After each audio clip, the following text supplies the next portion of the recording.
کوردستان پێویستی بە گۆڕانە، پێویستی بە سەرەتایەکی نوێی ژیانە. لیستی گۆڕان لیستی خۆتانە، پێویستی بە هاوکاری و کۆمەکتانە. ژمارە حسابی بانکی سلێمانی مەسرەف ڕافیدەین بانکی سەلام 022 22 4 هەولێر مەسرەف دارسەلام للاستثمار 021 012 125 001.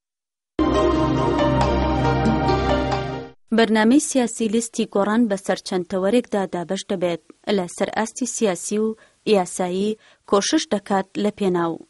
هەموارکردنی پرۆژەی دەستوری هەرێمی کوردستان بە شێوەیەک ئازادی و مافی زیاتر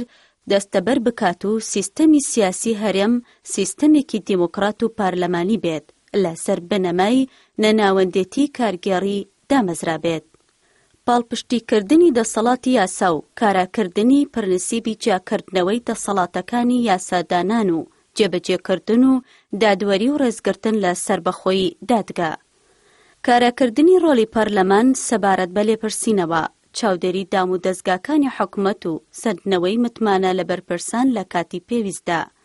دیاریکردنی سنووری دەسەڵات و چالاکی حزب ئەوەک ڕێکخراوی سیاسی پەتی بەبێ هێزی چەکدار و دەستگای نهێنی تایبەت و بەرژەوەندی پاوەندکار، حزبە فەرمانڕاوەکان مافی پێکهێنانی کابینەی وەزاری و جێبەجێکردنی کارنامەی حکومیان هەیە، بێ ئەوەی مافی پاوەندکردنی دارایی وڵات و بەکارهێنانی پۆستی گشتیان هەبێت بۆ کەسبی سیاسی کە ڕێنی وێژدان یا ترساندن و جیاکاری نێوان هاوڵاتیان. کاراکردنی ڕۆڵی سیاسی، کارگێڕی و شارستانێتی ئافرەتان و گەنجان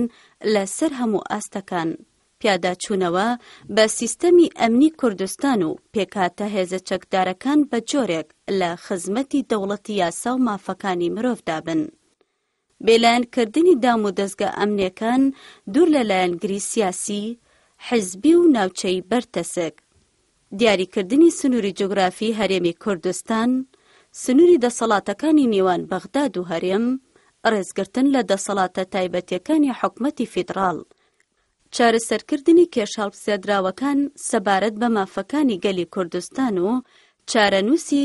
ناوچە جیاناکۆکەکان لەبەر ڕۆشنایی ڕاستیە مێژوویەکان و مادە پەیوەندیدارەکانی دەستوری عێراق، بەرەنگاربوونەوەی دەمارگیری و تیرۆریزم و توندڕەوی، ڕێگری لە جیاکاری لەسەر بنەمای ئاین، مەزهەب، عەقیدە،